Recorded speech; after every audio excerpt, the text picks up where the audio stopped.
O segredo é estarmos em Cristo em família. Sabemos que nem sempre é possível, às vezes uma pessoa é de uma fé, um filho vai para outra fé. Isso é muito perigoso, irmãos. É muito perigoso. O inimigo não brinca. O inimigo conseguiu atribuir à família ou qualquer coisa. Qualquer coisa hoje é família. Nós temos no nosso Brasil algumas leis que caminham para dizer que família é uma reunião de 3 homens, 3 mulheres, um homem, uma mulher e um cachorrinho. Nós estamos caminhando para um caos da sociedade que, na minha visão, é um caminhão lotado numa ribanceira sem freio. Quando ele chegar ao destino final, vai bater. E muita gente vai sofrer. Então, nós precisamos ter essa instrução de Deus quanto à nossa família. E quando eu digo sua família, você pode olhar, se você mora sozinho, olhe para esta igreja como sua família, olhe para as famílias ao redor, olhe na sua rua quantas famílias têm problemas, interceda por elas. Precisamos interceder uns pelos outros. Todos nós temos nossas dificuldades. Atos dos Apóstolos, abra sua Bíblia, por favor, capítulo 16, nós vamos ler a partir do versículo 30. Atos dos Apóstolos, capítulo 16, a partir do versículo 30, eu creio que você já tem ouvido algumas mensagens ou conhece o texto. Atos 16, 30 diz: depois, trazendo-os para fora, disse: Senhores, que devo fazer para que seja salvo? Eles responderam: creia no Senhor Jesus e você será salvo, você e toda a sua casa. E pregaram a palavra de Deus ao carcereiro e a todos os que faziam parte da casa dele. Naquela mesma hora da noite, cuidando deles, lavou-lhes as feridas dos açoites. Logo a seguir, ele e todos os membros da casa dele foram batizados. Então, levando-os para sua própria casa, deu-lhes de comer e com todos os seus manifestava grande alegria por ter crido em Deus. Oremos. Pai, nós te louvamos e te agradecemos pela oportunidade de ouvirmos a tua voz nessa noite. Estamos aqui nessa reunião, nesse encontro, neste culto agradável a ti. E queremos sair daqui ouvindo a tua voz. Fala conosco, nós te pedimos, nós te agradecemos por tudo, em nome de Jesus. Que todos digam amém. Você pode tomar o seu lugar. A felicidade é o anseio de toda a família. E aí eu volto a dizer, nós podemos pensar no princípio da família, quando um homem e uma mulher se encontram, e no primeiro momento desejam apenas ter um ao outro, completar, sonhar juntos, e na sequência virão aí os filhos, e ali a família vai se formando. Mas podemos pensar também nas pessoas que nasceram numa família, não tem como não nascer. E mesmo que por um momento nas histórias mais singulares, alguns são entregues a orfanatos e outras famílias, ali Deus vai dando a oportunidade de você se encaixar num grupo. Vamos chamar esse grupo de família. Nesse sentido, todos nós queremos o melhor, sem dúvida alguma, para a nossa família. Mas nós precisamos primeiro entender o que se traduz felicidade para uma família. Como eu disse, quando uma família está dividida por algum motivo, quer seja o casal, os filhos ou os parentes próximos, quando eles não conseguem ter um denominador comum, um só entendimento, os conflitos dividem essa família. Os conflitos conseguem acabar com a felicidade comum. Às vezes eu vejo e observo como no meio de uma família alguns podem se sentir felizes mesmo que o outro esteja triste. Certa vez aconselhando um casal e eu percebi essa divisão no lar, um casal, um homem, uma mulher e seus filhos, e eu disse para aquele homem, eu falei, olha, como é que você está? Ele disse, muito bem. Eu disse, mas a sua esposa não está bem. E provavelmente os filhos também não estão. Mas ele disse de um jeito mais grotesco, mas eu estou bem. Como se não quisesse conselhos. Eu disse, você não está nada bem. Porque no momento em que você se desfizer da sua família, não valorizar a sua família, a infelicidade vai bater no seu coração, nos seus sentimentos, e você vai ser um homem infeliz. Esse conselho foi dado há uns 10 anos atrás.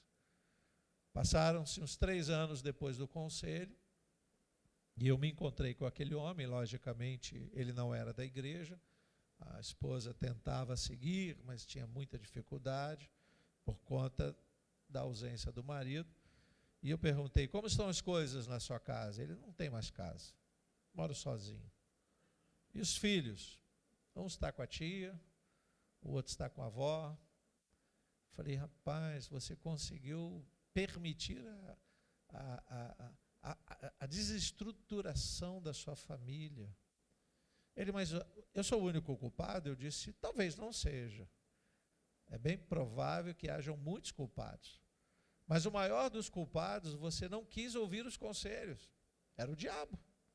O inimigo de nossas almas quer ver a destruição da família. E o conselho que eu daria a você naquele dia era que você estivesse ao lado de Jesus para vencer o inimigo da sua alma. Eu não estava ali para dar conselho ensinando você a lidar com a sua casa. São muitos conflitos que nós vemos nos últimos dias, de ordem, de autoridade, papéis invertidos, são tantas coisas. Então, normalmente, um líder espiritual, o pastor, ele tem que aconselhar na visão espiritual. O conselho que é dado diz respeito a contra quem você está lutando. Porque quando há uma discussão marido e mulher, ou pais e filhos, gente, estamos vivendo um tempo de muita, mais do que desunião, de desamor, em que determinadas famílias estão sofrendo com a morte dentro de casa, ou do pai. Já percebeu que depois daquele episódio lá em São Paulo, aqueles 2 namorados que mataram os pais da menina, né? Ela participou, von Stoffen, é isso? Alguma coisa nesse sentido, né? Um nome alemão. Cresceu muito o índice de filhos matando os pais. Coisas assim que as pessoas não param para perceber, que não é só riqueza, dinheiro, propriedade, é espiritual, irmãos. Uma invocação de demônios nos filmes, no comportamento. As TVs estão se emprestando. Hoje, eu ligando a TV, desenho animado com o neto, daqui a pouco aparece lá uns fantasminhas. E eu estava até achando natural, né? Porque eu também vi essas coisas, mas daqui a pouco começam a falar coisas do outro mundo. Eu disse, peraí, que mundo é esse que esse autor do desenho animado está se inspirando? E eu mudei de canal, e o neto estava assim, meio que assustado, sabe? Uma criança de 2 anos e meio, já prestando atenção em coisas que não é para a idade. Então, antes que o mal se aproxime e invada, eu fui logo desconversando, mudando de canal. Nós somos autoridade, queridos. Nós temos que zelar pela nossa família e por aqueles que estão ao nosso redor. Se você está na igreja e você entende que aqui é uma família, você vai zelar por esse lugar. Você vai orar pelo seu irmão, pela sua irmã. Se ele estiver ausente, você deve ligar, você deve visitá-lo. É família, irmãos. Não aguarde apenas que o pastor faça isso. Devemos cuidar uns dos outros e entender o que realmente é felicidade para todos. Não podemos nos sentir felizes numa família sem que todos daquela família estejam felizes. Não é família. Tem alguma coisa acontecendo que está desestruturando essa família. Então, nem tudo que se traduz felicidade para um é para todos. Percebeu aquelas famílias? Eu espero, né, que aqui a gente nunca tenha desse nível.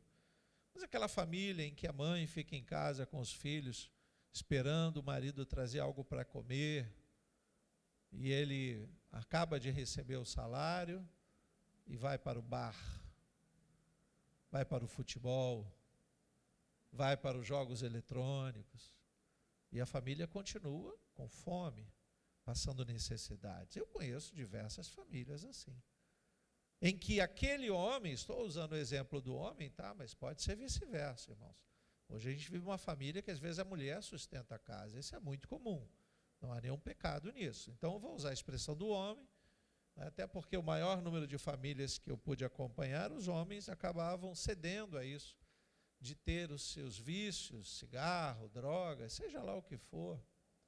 E enquanto a família aguarda para juntos serem felizes, abastecer a despensa, estarem juntos, comendo, não, ele está feliz, ele bebeu, ele estava com os amigos, ele tem direito, afinal ele trabalha tanto, ele tem que torcer para o time dele, ele gasta R$ 400 num jogo de futebol, enquanto o filho não tem um calçado para vestir. Então, essa é uma visão de integrantes da família que querem ser felizes, esquecendo o resto da família. Deixou de ser família há muito tempo. Estão juntos por alguma necessidade. Então, os conflitos familiares surgem, e surgem assim, de uma forma, muitas vezes, surpreendente.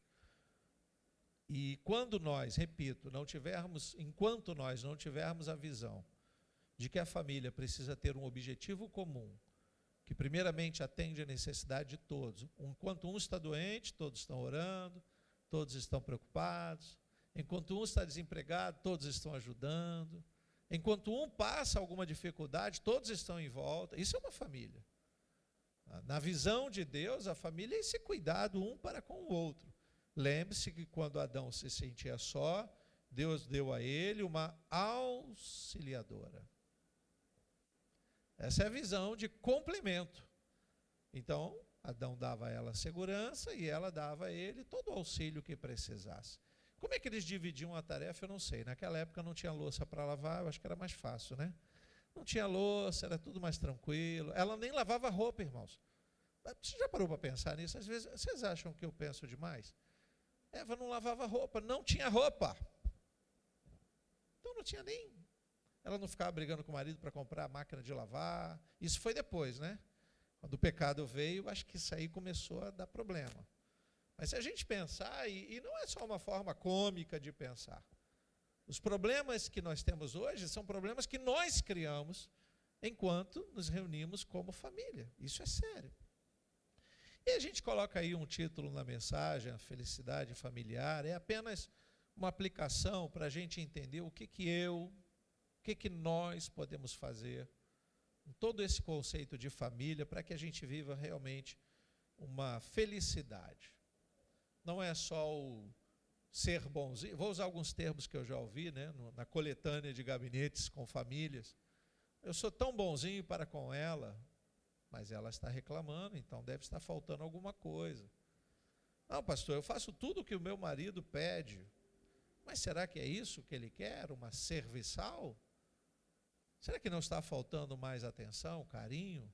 Perceba que hoje o Espírito Santo decidiu nos tratar nesse ambiente familiar.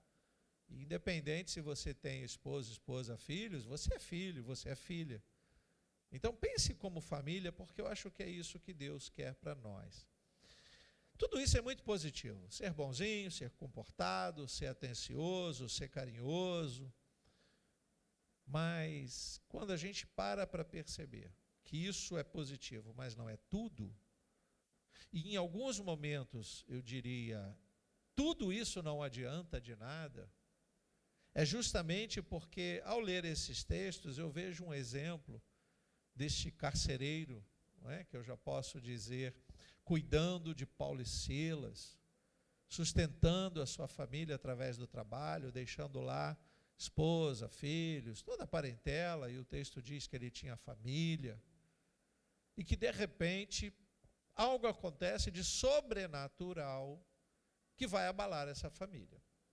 A gente vai ler aqui, a gente vai entender que de alguma forma, não por ação maligna, no primeiro momento, o texto você conhece, Paulo e Silas presos, há um terremoto, acontece um terremoto provocado por Deus para soltar Paulo e Silas, mas será que Deus queria que através daquele terremoto eles fossem libertos?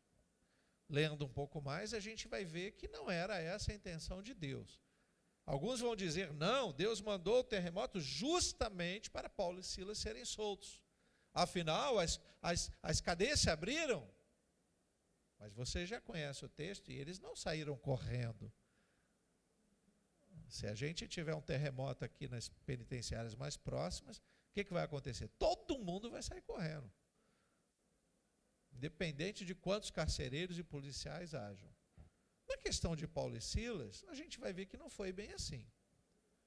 Nós vamos começar a olhar para a vida, sim, de Paulo e Silas, do acontecimento, mas vamos focar um pouquinho na vida deste homem que cuida deles, que é responsável pelos presos, mas também deixou em casa, e ele se torna responsável por uma família. Que num determinado momento, numa ação sobrenatural, o terremoto, algo acontece que pode colocar essa família ao desespero. A gente precisa entender isso um pouquinho, irmãos. Eu já disse que ele é um trabalhador, então essa é a primeira observação que eu faço. O quanto este homem zelava pelo seu lar. O quanto esse homem via naquele emprego, naquela situação, uma oportunidade dele levar provisão para sua família. Aqui a gente não está julgando se ele era bom, se ele era mau, até porque o carcereiro, no tempo de Paulo, ele não é o açoitador. Ele pode ser mau. Né? Você já ouviu histórias assim, do guarda da penitenciária se compadecer do preso, dar água para o preso, enquanto que outros, não vou dar água coisa nenhuma, minha função não é tratar de você. Então há o caráter do carcereiro. E nesse momento a gente não sabe quem esse carcereiro é, mas sabe que Paulo e Silas sofreram açoites. Sabemos através dos textos bíblicos que eles foram castigados. E que nesse momento o carcereiro está apenas cumprindo a missão de, primeiramente, sustentar a sua casa. Através daquele trabalho, ele precisa ter a visão de que tudo tem que ir bem. Ele tem que manter os presos ali, sem problema algum, sem nenhum motim, para quando chegar o seu superior, ele entregar e dizer, olha aqui, os presos que me foram confiados estão aqui do mesmo jeito. E ir para casa, levando pão, levando o comentário do que aconteceu no seu dia, para que a família vá bem. Este é um homem, e imediatamente a gente pensa assim, preocupado em manter a felicidade do seu lar do jeito que ele aprendeu. A gente sabe que não era um dos melhores empregos, né? Mas lá estava ele cumprindo ordens do patrão. Os historiadores vão dizer que provavelmente ele era um cidadão romano, né? Normalmente os empregos mais importantes, as funções mais importantes, eram dados aos cidadãos romanos, ou que nasceram em Roma, ou que tinham uma mãe romana, ou que compraram a cidadania. Mas eles tinham que ser romanos, porque aquele lugar não era necessariamente um lugar só de romanos. Várias nacionalidades ali estão representadas. E a segunda observação é quanto ao que aquele homem sentiu, irmãos. Como eu olho nos olhos de homens e mulheres preocupados com as suas famílias, e muitos tentam esconder a naturalidade do ser humano. Nós nascemos com um sentimento que é quase que um fusível para a nossa vida, chamado medo. Todos nós vamos ter medo de alguma situação. Todos nós, independente... Sabe o que você dizer para um homem? Pode chorar, rapaz. Não, pastor, está tudo bem. Como está tudo bem? Está tudo desabando. Você tem que mostrar o seu sentimento até para que a sua auxiliadora lhe dê um apoio. Seus filhos se unam. Vocês precisam conversar sobre as dificuldades. Neste caso, eu estou trazendo o relato de um antigo comentário feito no gabinete de uma família em que o marido precisava mostrar uma segurança, mas estava tudo desabando. E quando a esposa descobriu, vida financeira, tá, irmãos? Quando a esposa descobriu que estava tudo desabando, ela não conseguia mais ajudar. E aí surgiram os conflitos. Ele pagava as contas, ela não sabia o que era, o formato daquela família, tá bom, irmãos?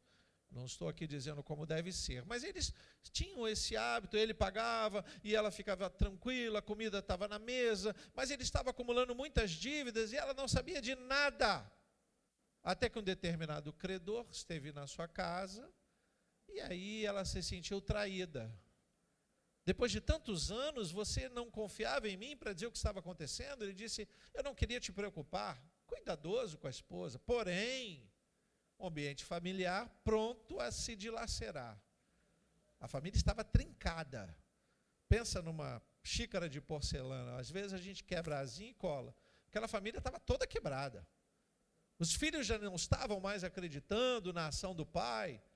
Um estava dizendo que o pai não ia para o trabalho coisa nenhuma, duvidou se ele trabalhava. Pensa na bagunça que o diabo fez naquela família, e o conselho que eu estava dando era: homem, você tinha que mostrar o seu sentimento. Isso serve também para as mulheres. Versículo 27, aí de Atos 16. O carcereiro despertou do sono, depois daquele terremoto, né?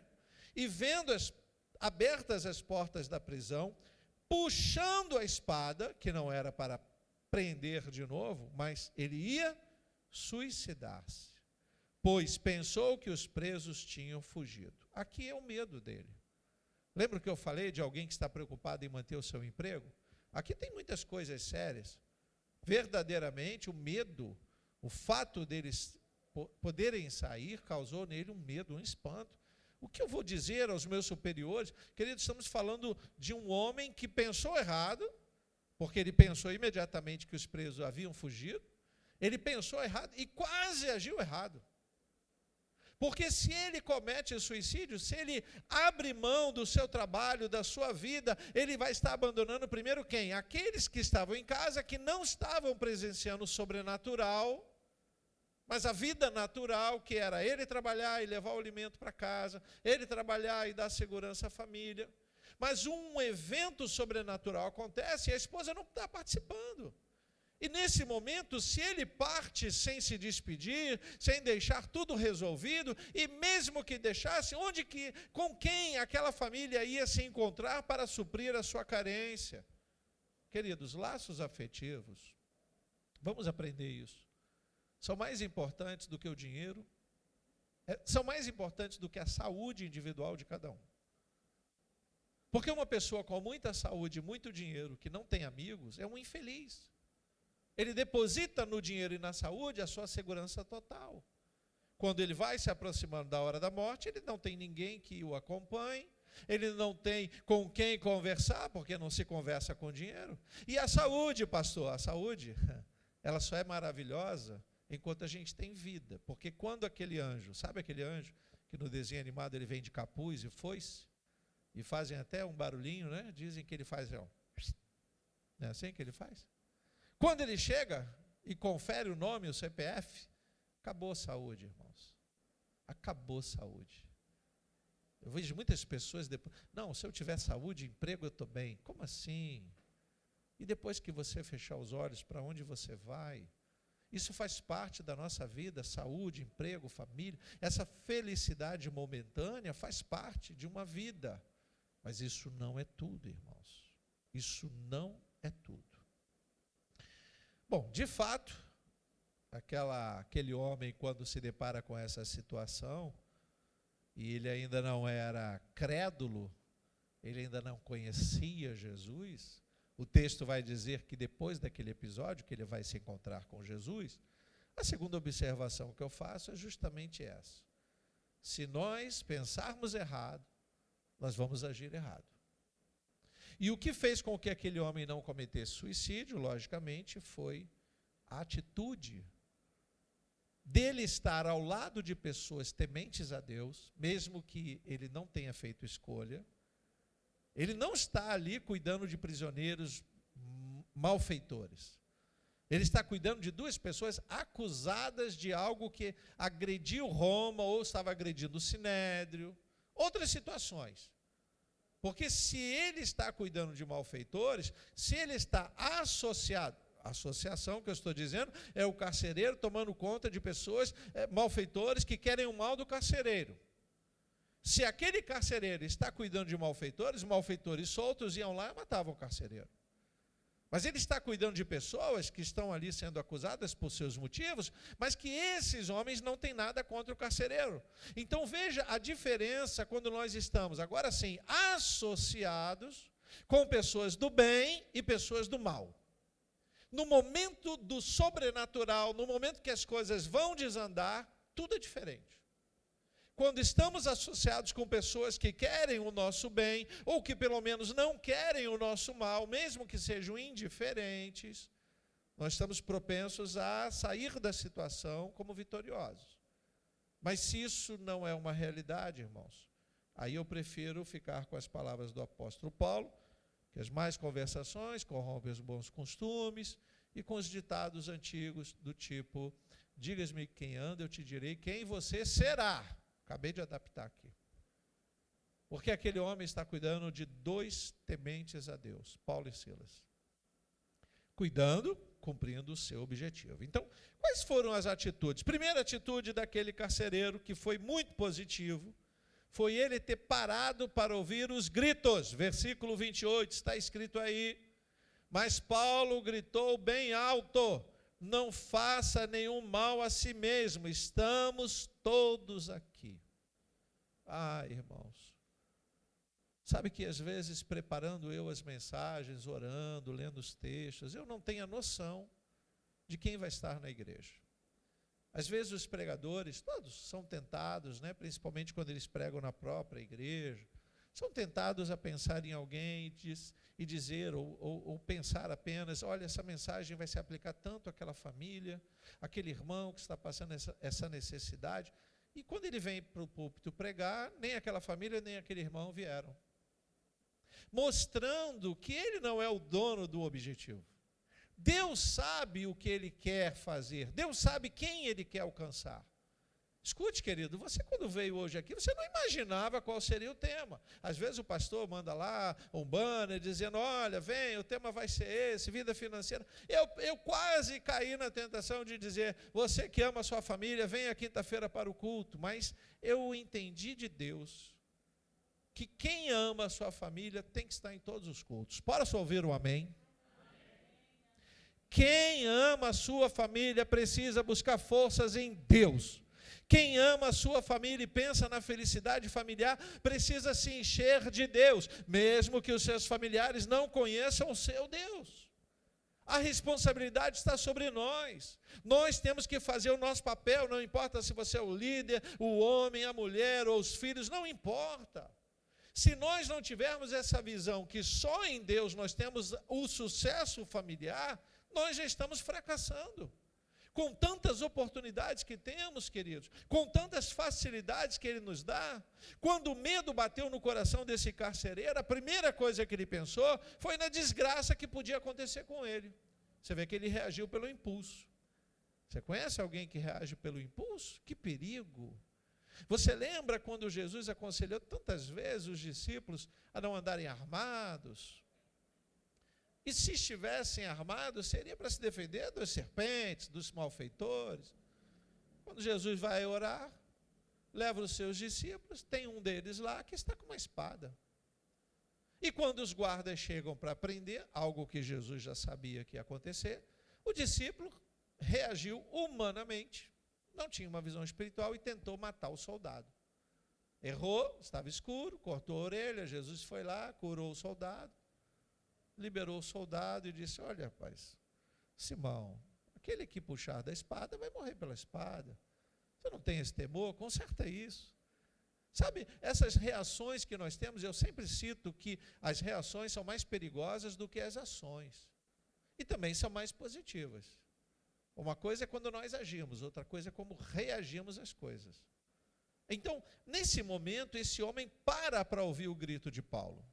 Porque ele estava para cometer suicídio. Pensou em tudo de ruim que iria acontecer. E essa é uma falha humana, irmãos. Nós nos abalamos muito quando nós não pensamos que o nosso Deus tem poder para dar os melhores resultados na vida daqueles que temem a Ele. Louvado seja o Senhor. Nós olhamos, fazemos as estatísticas, os prognósticos, nós começamos a olhar as dificuldades, as possibilidades de dar algo errado, nós começamos a temer demais, nós começamos a ser conduzidos pelo medo, e aí nós estamos a ponto de cometer o pior suicídio. Não começa com o pensamento de tirar a própria vida. O pior suicídio eu chamo de suicídio sentimental. Quando nós não temos mais forças nem para pensar, nem para receber ajuda. Quando alguém diz, ei, eu vou te ajudar, eu digo, não quero, já desisti de tudo. Talvez ele não tenha, né, esse ímpeto de tirar a própria vida, mas ele já está desistindo. Ô, irmão, vamos comer. Não, estou com fome não. Você sabe que se não comer você vai morrer, é isso que você quer? Talvez seja isso que ele queira. Ele está tão desanimado de tudo, ele não consegue enxergar a luz no fim do túnel, isso é algo muito sério. Quando eu penso no grito de Paulo, eu não penso num grito alto, eu penso num grito vindo do alto. O que Jesus quer é salvar aquele homem, louvado seja Deus. Porque para soltar Paulo e Silas, muitas coisas Deus podia fazer, e não foi isso que aconteceu. A gente vai vendo aqui que verdadeiramente aquele homem tomou uma decisão importante. E essa decisão nos mostra que a preocupação que aquele terremoto, mais do que soltar Paulo e Silas, foi salvar aquele homem e a sua família. Como Deus faz as coisas.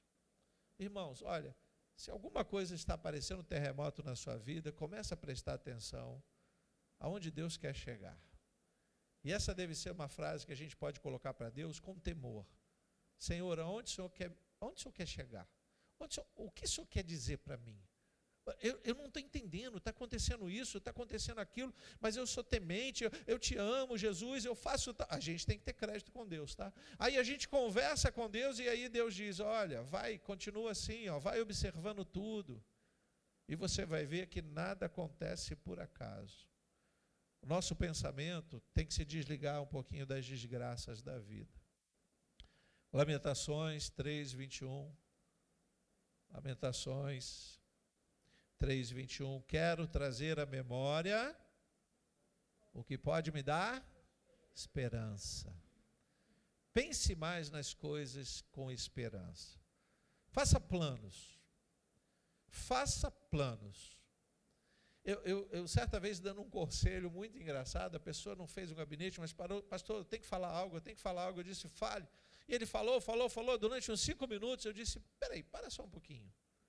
Era isso que você queria dizer? Você falou de pessoas. Eu queria que você falasse de projetos, ideias, coisas futuras. Vamos falar de acontecimentos que nós queremos que se descortinem diante de nós, coisas que nós queremos que aconteçam. Você perdeu 5 minutos do meu tempo e do seu tempo falando de pessoas que algumas eu conheço, outras não, e você está falando mal dessas pessoas que as que eu não conheço. Eu digo, meu Deus, o que vai me somar ouvir isso? Não estamos falando de alguém que estava me procurando para resolver algumas questões sobre pessoas, não. Sabe aqueles assuntos aleatórios? Aleatórios. Eu conheci uma pessoa que só falava isso o tempo todo. Ah, pastor, isso é muito aleatório. Sim, o que é aleatório? A vida não é aleatória. Há um propósito na sua vida. Você nasceu para a honra e glória do Senhor. Então viva para a glória de Deus, querido. Viva cada dia, cada momento para a glória de Deus. Não deixe o inimigo atrapalhar isso. Veja que nesse terremoto, quando Paulo grita em alta voz, impede o homem de cometer aquele suicídio. O Paulo que estava preso, agora está salvando o carcereiro que tomava conta dele. Uma inversão no modo de Deus. Se nós ouvirmos a voz que vem do alto, antes de tomarmos decisões precipitadas, pode ter certeza, todos aqui que um dia me procurarem para ouvir algum conselho, primeira pergunta que eu faço é, você já conversou com Deus? Porque eu não sou Deus. Eu sou alguém que precisa ouvir Deus e ajudar você, dando conselhos. Mas antes que você converse comigo, ouça Deus. Converse com Deus nos cultos, converse com Deus em casa. Qual foi o momento? Pastor, mas está uma tribulação, isso está acontecendo. Quantos tem na sua casa? 3? Nenhum dos 3 ora com você? Você já convidou eles para orar com você? Felicidade familiar. No momento do desespero, o que é feito? Vai um para cada lado tentando resolver do seu jeito? Queridos, a nossa vida depende exclusivamente daquele que espera que você abra as portas para ele entrar. Se você abrir as portas para Jesus e todos na família concordam, a coisa funciona. Do contrário, mais do que terremotos nós vamos precisar. E eu digo por precipitação é que muitos cometem o suicídio espiritual, sentimental. A segunda atitude desse homem, e aí eu trago para a nossa vida, né? Está no versículo 29. Então o carcereiro, depois de ter ouvido aquele grito, tendo pedido, o que é que ele pediu, irmãos? Uma luz. entrou correndo e trêmulo e prostrou-se diante de Paulo e Silas. Aquele homem que era autoridade sobre os presos, já viu que aquela autoridade não servia para nada. Porque o Deus de Paulo e Silas criou um grande terremoto. Aqui começa a nascer um temor no coração desse homem, diferente do temor inicial que ele tinha. Mas por que isso acontece? Porque ele pede uma luz. Pedir uma luz é quando a gente não tem direção, não sabe para onde ir, e busca os melhores conselhos. E busca estar ao lado de pessoas que podem realmente nos aconselhar. Aí eu sou um crítico ferrenho das redes sociais, quando eu vejo muitas pessoas contando as suas histórias na rede social, e muita gente dando opinião, e você não sabe quem são. Para com isso, irmão. Você tem a quem buscar. Primeiramente você dobra os joelhos e conversa com teu pai, que te vê em secreto, e em secreto ele fala contigo, louvado seja Deus. Depois você tem uma família de fé. E aí o papel da igreja é extremamente importante, porque nós começamos a nos relacionar com as pessoas, temos a visão pastoral, temos a visão dos diáconos, mas temos a visão das pessoas, que a gente se familiariza mais. A igreja tem isso, né? Aí eu falo mais com fulano, eu conheço mais alguns aqui. A gente não vai conseguir ter o mesmo grau de intimidade com todo mundo, mas você vai conhecer pessoas que uma hora ou outra você vai precisar de um conselho, que talvez você confie. É quando eu digo, olha para a igreja como um pronto-socorro, sabe? Se tiver que ser internado, você vai ser. Se tiver que ser operado, você vai ser. Mas o primeiro momento é tirar a dor. A gente deve vir para a igreja para aliviar um pouquinho a nossa dor. Tomai de mim, disse Jesus. Abra mão do seu jugo pesado. Tudo que eu tenho é fardo leve, suave, louvado seja o nome do Senhor. O que Paulo estava dizendo? Que havia uma luz no fim do túnel. Só que ele não estava enxergando. Ele pede uma luz, ele deve se aproximar de alguém, pegar a tocha. Às vezes, essa ideia da luz me mostra muito a nossa caminhada quando a gente está sem horizonte. A história do túnel, né? Quando alguém diz que há uma luz no fim do túnel, para que você entenda isso, você tem que continuar caminhando. Se você entrou num túnel escuro e quer sair e não pode voltar atrás, você tem que continuar caminhando para você achar a luz. Sentado, você não vai receber a luz. Desanimado, desistindo, esquece. A terceira atitude desse homem está aí no versículo 30.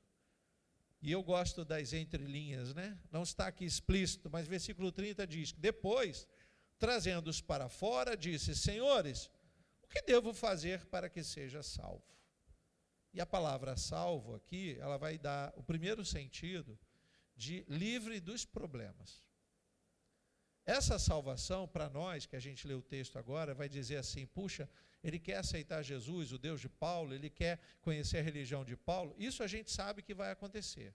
Mas no primeiro momento, o desespero dele não é porque ele não tem o Deus de Paulo, é porque ele pode ser morto, ele é um cidadão romano que ia deixar presos romanos fugirem. Ele pode pagar com a própria vida ou ele pode deixar a família com uma dívida enorme. Se ele morre pelas mãos dos romanos, ou se ele comete o suicídio, a família vai ser questionada. Onde estão os presos que o teu marido cuidava? Vê como a nossa família, irmãos, é sempre alvo do diabo de alguma forma. Ele está sempre olhando para nós e procurando um modo de desestruturar. Queridos, eu falo isso porque a gente percebe que se nossa família não estiver bem, nós nunca vamos fazer bem a obra de Deus. Você não vai fazer nada bem. Se você nasceu para a glória de Deus, você tem que dar bom testemunho, mesmo que você passe por uma dor. Mas se a família estiver desestruturada, essa dor aumenta. Você se desestrutura, você não tem coragem sequer de dar testemunho, o que dirá um bom testemunho. Então, a terceira atitude desse homem, no versículo 30, eu penso que ele pensou nas outras pessoas. Essa ideia de ser salvo me mostra que ele quer verdadeiramente continuar sendo a segurança da sua família. Ele quer de verdade poder voltar para casa como ele volta todos os dias. Mas se Paulo e Silas tiverem desaparecido, não dá. E aqui nesse momento, o fato dele morrer ia significar um desamparo emocional para a sua família. E eu gosto de tocar nesse assunto, queridos, porque nós nunca sabemos o que as pessoas estão pensando. Eu posso estar aqui me colocando à disposição de Deus para ministrar uma palavra. E nós podemos ter aqui pessoas pensando em desistir de tudo. Eu ouvi uma expressão esse dia, e eu diria um tanto quanto exagerada, de uma pessoa dizendo: pastor, eu acho que estou no fim do túnel, no fim do poço. Eu ouvi isso, alguma coisa assim. E eu fiquei bastante tempo pensando sobre isso. Nós não estamos no fim do poço. Não importa qual seja o seu grau de dificuldade. Talvez você diga: mas pastor, o senhor não sabe como está minha casa, minha família, minhas finanças, minha saúde. Eu realmente não sei nada disso. Mas quando nós estamos no fundo do poço, nós não temos mais a quem recorrer. Quando nós estamos no fundo do poço, ninguém vai ouvir a nossa voz. Então, se você está aqui hoje, você não está no fundo do poço. Jesus nos trouxe aqui para oferecer ajuda. Diga glória a Deus por isso. E nós não podemos recusar essa ajuda. Tão importante quanto ficar lá no fundo do poço, gritando: ei, tem alguém aí? É ficar atento aos barulhos lá de fora. Quando alguém colocar a cabeça lá no poço e gritar: tem alguém aí? Aí você tem que ter força para dizer: tem eu. Eu quero sair daqui. Sabe como nós precisamos chegar na casa de Deus? Dizendo isso para Deus. Se você tem problema, você tem que dizer para Deus o tempo todo: Senhor, sabe por que eu vim aqui hoje? Porque eu sei que o Senhor é a melhor ajuda para a minha vida e para a minha família. Louvado seja Deus. Eu sei o quanto eu posso mudar a minha situação se o Senhor me ajudar. A gente não está na igreja só para cumprir o rito, irmãos. Nós estamos aqui porque nós somos dependentes de Deus. Diga glória a Deus por isso. E escute o que eu vou dizer. Aos maridos, às esposas, aos filhos, aos pais, aos solteiros. Você não está aqui só por você. Deus pode usar você para salvar toda a sua casa. Louvado seja Deus. Mas vai depender muito do seu comportamento. Quarta atitude desse homem está aí no versículo 31 e diante. Eles responderam imediatamente e disseram para aquele homem: creia no Senhor Jesus e você será salvo, você e toda a sua casa. Aqui a gente não dá para entender que Paulo sabe que ele tem uma família, não. Mas Deus sabe. E o que Deus quer fazer? É usar um para multiplicar a salvação para os demais. Não podemos ser egoístas e pensar: não, eu estou bem, pastor, eu estando bem com Deus, está todo mundo bem. Não, não pense assim não, irmãos. Versículo 32, continua aí. E pregaram a palavra de Deus ao carcereiro e a todos os que faziam parte da casa dele. Naquela mesma hora da noite, veja que as coisas estão rápidas, hein? Na mesma hora da noite, cuidando deles, lavou-lhe as feridas dos açoites. Eles estavam feridos. Logo a seguir, ele e todos os membros da casa dele foram batizados. Todos eles batizados. Paulo não disse assim: ô carcereiro, agora foi o seguinte, dá no pé porque a gente vai fugir. Não, irmãos. A visão de Paulo é a visão que nós temos que ter. Se você está se colocando no lugar do carcereiro, você já entendeu o que você tem que fazer para salvar a sua casa. Agora, na posição de Paulo, o que nós precisamos fazer? Cumprir a vontade de Deus. Alcançar pessoas que verdadeiramente estão desesperadas. Veja que nesse momento, Paulo não perde tempo dizendo: ei, vai visitar uma igreja, ou de vez em quando você vai na igreja, Jesus vai te acompanhar. Não, ele quer salvar. Ele corre para batizá-los e ele prega. Nós não podemos imaginar Paulo dizendo: eu sei como salvar vocês, é só dar um banho em vocês com água fria. Não, antes que isso aconteça, ele prega, ele fala, ele tem que anunciar Jesus para que eles pudessem crer e fossem batizados. E isso é uma sequência. Diz a história que todos eles foram batizados. Olha aí, uma família que estava prestes a se desestruturar, porque esse homem ia cometer o suicídio, agora eles estão juntos. Eles estão salvos, porque no momento certo aquele homem aceitou a ajuda de Paulo. Irmãos, olha para a igreja como um lugar onde você pode buscar ajuda. Como é que funciona essa ajuda? Não sei. Não sei. Tem pessoas que às vezes confundem, né? Eu já disse isso para uma pessoa que um dia chegou na igreja, eu conheci a parte da história, e ele tinha algumas necessidades financeiras. conhecia. E ele disse: pastor, eu vim aqui porque eu preciso resolver isso, isso, isso. Eu falei: a igreja não é banco. Às vezes, o modo literal do pastor falar parece que é grid, né? E a gente estava no outro templo, ele ficou um pouco aborrecido. Não, pastor, mas o senhor não sabe que eu tenho esse problema? Eu falei: sei, mas não, a igreja não é um lugar onde você vem para buscar o primeiro recurso. Esse recurso pode vir. Esse recurso, primeiramente, é pensado naqueles que são membros da igreja. Esse recurso é para ser administrado na igreja. E se você é parte da igreja, esse recurso pode ser aplicado na sua vida. Mas você não é membro da igreja, você quase não vem à igreja, você vem de vez em quando. E hoje você vem achando que a igreja está pronta para te ajudar? Não financeiramente. E quando eu vi que ele ficou aborrecido do meu jeito de falar, eu falei: olha, você dobra aqui à esquerda, tinha o banco Bradesco lá, né? Eu falei: você dobra aqui à esquerda, lá tem um banco. Você chega lá e diz para o gerente que você está precisando de dinheiro. Ele vai chamar você de louco e vai chamar a polícia. Eu não chamei você de louco e não chamei a polícia. Vou dizer o que Pedro e João disseram ao coxo: o que eu tenho eu te dou, Jesus Cristo. Se você quer ajuda, você precisa de Jesus Cristo. Depois que você tiver Jesus Cristo, eu acredito que toda ajuda financeira chegará. De um jeito ou de outro, Deus ajuda. De um jeito ou de outro, Deus capacita o pastor, os familiares, os amigos a te ajudarem. Mas do jeito que você quer, não funciona assim, querido. Veja como a gente, às vezes, esquece como há um processo na nossa vida e nós temos que passar um processo. Isso não pode ser atropelado. Não pode. O resultado final disso está aí, versículo 35. Quando amanheceu, irmãos, você lembra que as cadeias foram destruídas, né? Os ferrolhos, as portas das cadeias, eles não fugiram. Onde eles foram? Para a casa do carcereiro. Aqui só um conteúdo histórico, né? O carcereiro, geralmente, ele morava no mesmo pátio da penitenciária.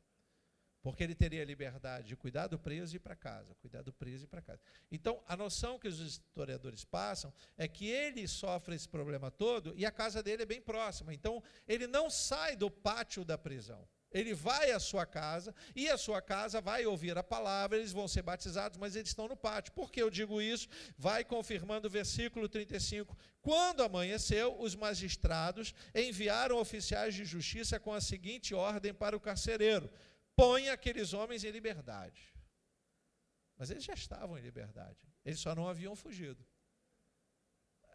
Aqui a gente começa a entender como é que Deus faz as coisas. Versículo 36.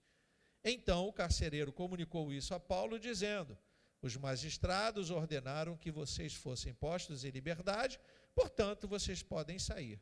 Vão em paz. Mas quem está, na verdade, em paz é o carcereiro, que não chegou aos ouvidos dos magistrados todo o problema do terremoto, deles saírem acompanhados pelo carcereiro, irem em casa, batizar. Ora, uma questão que era de justiça virou religiosa. O que está acontecendo com esse carcereiro? Eles nem tomaram conhecimento disso, porque isso poderia ter tido uma punição.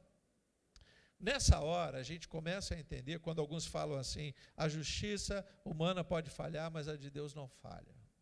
Talvez tenha nascido daqui. Porque Paulo e Silas, eles foram condenados arbitrariamente. E foi uma condenação arbitrária, por quê?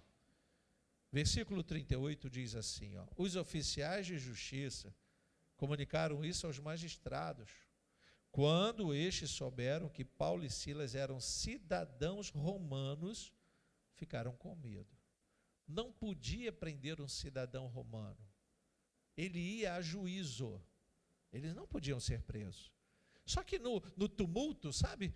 Olha como Deus se apropria dos problemas para dar glória ao nome dele mesmo.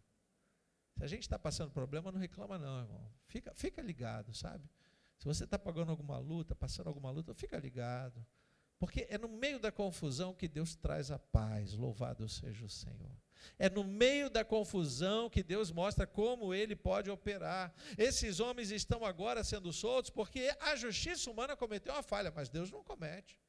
Deus não comete falha nenhuma e faz de um jeito correto. Versículo 37 diz assim, ó: Paulo, porém, lhes disse: sem ter havido um processo formal contra nós, nos açoitaram publicamente e nos jogaram na cadeia, sendo nós cidadãos romanos. Querem agora nos mandar embora sem maior alarde, ou seja, todo mundo caladinho dizendo: a gente errou, manda logo eles embora. Nada disso. Olha o que Paulo diz: nada disso. Pelo contrário, que eles venham pessoalmente e nos ponham em liberdade. Aí eu lembro da frase que minha mãe dizia: o que é ruim é dar conta de todo mundo. O que Paulo queria? Que todo mundo soubesse que eles cometeram um grave delito, mandando os cidadãos romanos para a cadeia. Eles eram romanos, eles não eram de outra nacionalidade. Mas a gente não se esqueceu do carcereiro, né? Que estava no momento pensando em cometer suicídio, no outro momento ele já está em casa, com um culto acontecendo na casa dele. Irmãos, presta atenção no que está acontecendo. Você pode estar no maior desespero da sua vida, talvez você tenha vindo pensando em fazer algo errado, porque você pensou errado, mas quando você chega na casa de Deus, sabe o que tem aqui? Paulo e Silas. Sabe o que tem aqui? Terremoto. Sabe o que tem aqui? Ação de Deus, louvado seja o Senhor. E tudo o que você precisa fazer é aceitar isso. Não use a igreja apenas para ocupar o seu tempo. Não use a igreja para apenas se distrair ou para acrescentar algo que não vai. A igreja não acrescenta muita coisa na sua vida, a não ser o mais importante: a salvação através de Jesus Cristo. Louvado seja Deus. Não espere demais da igreja. Não espere. Não espere demais. Versículo 39, então. Então foram até eles e lhes pediram desculpas. E relaxando-lhes a prisão, pediram que se retirasse da cidade. Bom, vocês podem ir. Isso aqui me lembra muito as situações em que eu gosto de lembrar disso, não com saudosismo, mas antes de eu me converter, que tumulto estava a minha casa, irmãos. Que tumulto. Eu não vou dar testemunho, até porque o horário não permite, mas quando Jesus me encontrou, eu estava moidinho, sabe? Moidinho. Pensa em alguém moidinho, era eu. 2 filhos pequenos, sem recursos, sem emprego. Eu não tinha um emprego, aquilo que me deram não era um emprego, pelo amor de Deus. Eu não conseguia pagar nem a conta de luz. Era mal para colocar comida dentro de casa. E aí me vem o pastor, apresenta Jesus, a gente começa a ir para a igreja. E aí, certo dia eu ficava pensando sobre os vizinhos. Sabe aqueles vizinhos que alguns ofereciam ajuda? Estão precisando de alimento? Vocês estão precisando de cesta básica? Ou de vez em quando havia um desentendimento na minha casa, a situação dá desentendimento para todo lado. Sabe marido e mulher, quando não consegue ver Jesus, que ele olha as contas e fala: quem comprou isso foi você? Nunca aconteceu com você não, né? Só na minha casa que acontece isso. As vizinhas ouviam as brigas, né? As discussões. Sabe o que Deus faz? Agora, os vizinhos que viram vocês brigando vão ver vocês de mãos dadas indo para a casa de Deus e salvando toda a sua casa. Louvado seja o Senhor. Você já parou para pensar o que Paulo está dizendo? Agora vocês vão dizer para todo mundo que vocês erraram e todos vão ver que nós não tínhamos culpa alguma. Saíram da prisão de cabeça erguida. Irmãos, quando eu penso na minha salvação, quando eu penso no momento em que eu me encontrei com Jesus, eu olho para a minha casa e pergunto, você deve perguntar, mas pastor, o senhor não tem problema? Como não? Acabei de contar os problemas. Eles vão continuar existindo. Mas quem me ajuda a resolvê-los é Jesus Cristo. Rei dos reis. O Senhor da minha família. Louvado seja Deus.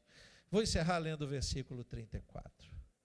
Então, levando-os para a sua própria casa, deu-lhes de comer e com todos os seus manifestava grande alegria por ter crido em Deus. Queridos, creiam em Deus. Intercedam pelo seu lar, pela sua família. Intercedam por aqueles que ainda não tiveram um encontro com Jesus. Porque o fato de você estar aqui hoje ouvindo esta mensagem é porque Deus quer salvar toda a sua casa. Você crê nisso? Vamos nos colocar de pés em nome de Jesus. Eu quero orar e quero pedir que você faça uma oração intercessória pela sua família, e eu penso na família em todo sentido. Esposos orando pelas esposas, pais orando pelos filhos, filhos orando pelos pais. Talvez você queira interceder por um parente que esteja distante, longe de Jesus. Talvez esteja tão perdido que você nem acredita mais na salvação dele. Queridos, a palavra de Deus é fiel. Se você buscar Jesus, será salvo você e toda a sua casa. Querido Deus e eterno Pai, aqui estamos nós, nesse lugar que o Senhor preparou, para que pudéssemos chegar, ouvir a Tua voz, e nos faz lembrar das lutas que temos, para nos prometer as vitórias que estão à frente. Pai, em nome de Jesus, queremos entregar em Tuas mãos nossos familiares, aqueles que o Senhor colocou no nosso caminho, os amigos que muitas vezes substituem os familiares, os vizinhos, Pai. Nós queremos interceder. Hoje não vamos orar por nós mesmos, mas vamos pedir por aqueles, Pai, que através das nossas atitudes nós podemos alcançá-los para Ti. Ah, Senhor, visita aquele homem, aquela mulher, Pai. Pai, em nome de Jesus, nós sabemos quão difícil é. Nós sabemos quantos corações endurecidos ainda existem no nosso lar, Senhor, espalhados na nossa família, Pai, que muitas vezes nós nem acreditamos mais que eles podem ser salvos.